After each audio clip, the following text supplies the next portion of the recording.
Hey, it's been a while. I know it's been about a month or so since my last video, and a lot has happened in these last 4 weeks. So I'm just gonna get straight to it. Um, the weekend after Christmas, I had a complete and total breakdown. I went to work on Friday. I was perfectly fine. Mind you, my son was with me. He went to work with me also. Everything was fine. In the middle of my shift, I started freaking the fuck out. I just started getting really bad anxiety. Didn't know what was going on. And I packed up my stuff and I left work. I just told them, I gotta go. I gotta go. So that day, me, my son, my sister, and my nephew were supposed to go to the A&M championship game. So I was coming home. I was gonna get our clothes so we can head out of here, and I walked in and just lost it. I completely lost it. Walked in my room, something triggered me, and I'm almost positive that my living situation that I'm in now, which we've been staying at my boyfriend's parents' house because we have a house that we're fixing up and it's taking a lot longer than I wanted to take. So we're just kind of, here staying in a room, and I think I just walked in the room and just completely flipped out.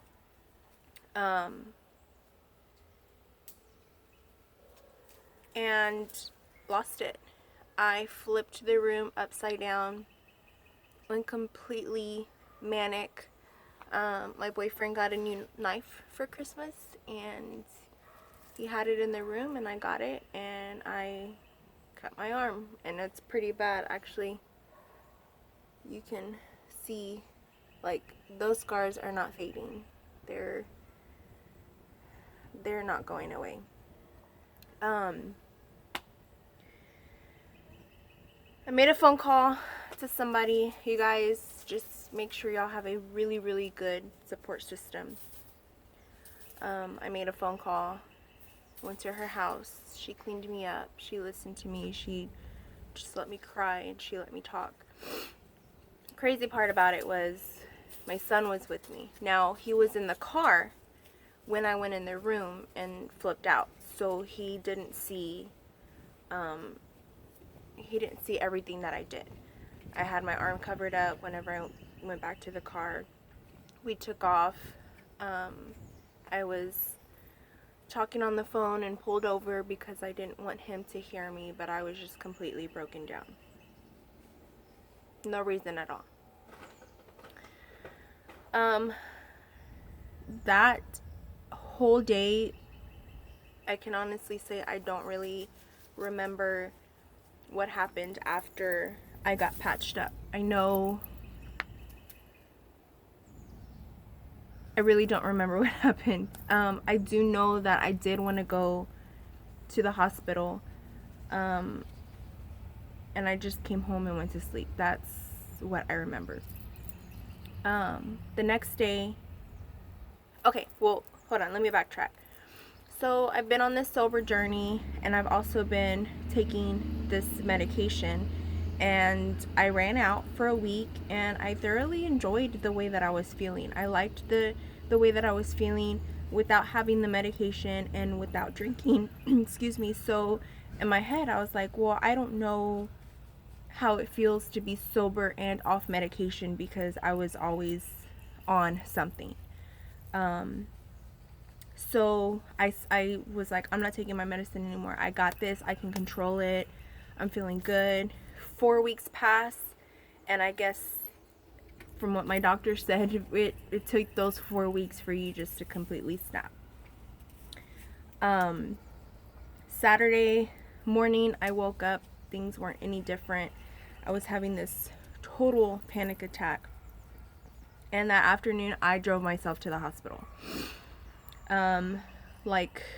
Legit was like, I'm gonna go to the hospital. I need them to sedate me. I need them to calm me down. Like, I was ready to just go and admit myself in. That's how bad things were. I went by myself. You know, I had people that were like, I'll go with you, I'll go with you. No, I just completely wanted to go by myself. And I drove myself to the hospital. The place that I go to, which I said it was called MHMRA, but they changed the name of it. It's now the Harris Center. They actually have, they work with Bentab.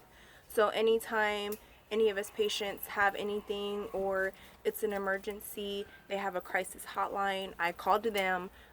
They have part of the hospital, and that's where I went. And I went and I waited, and they're like, okay, well, what do you want us to do? And I'm like, I want y'all just to put me out of my misery because I'm miserable. Like, I don't want to feel like this. And they're like, well, we really can't, you know, just give you something to sedate you. But it's up to you whether or not, you know, you want to stay here. That choice is up to you. And I was like, okay, well, how long will I be here? And they said 3 to 5 days. One night, I would have said yes. 2 nights, probably would have said yes. 3 to 5, no. So I talked to a doctor, and I talked to somebody else over there, and told them everything that was going on. And the doctor was like, you probably have borderline personality disorder. And I looked it up to see what it was, and I was like, oh yeah, like that really sounds like me. But I don't have it. I did my research and I don't have it. Anyways, long story short, because I'm gonna be cut off in like 50 seconds because I have too much shit on my phone. They put me on new medication, so I am now on Lamictal and Prozac, which I was extremely terrified to be on Prozac. But I've been on for 4 weeks already. I feel extremely flat. I don't feel myself. I don't feel like Rachel, but it is helping me. 20 seconds left. So I have a doctor's appointment next week. I'm going to tell her on my medication because I need to feel like me. Am I going crazy? No. Am I having manic episodes? No. Am I cutting myself? No. I'm on this new medication. It's working. I just don't feel like me. I just wanted to update it and let y'all know I'm here if y'all need anything. Thank you for all my support.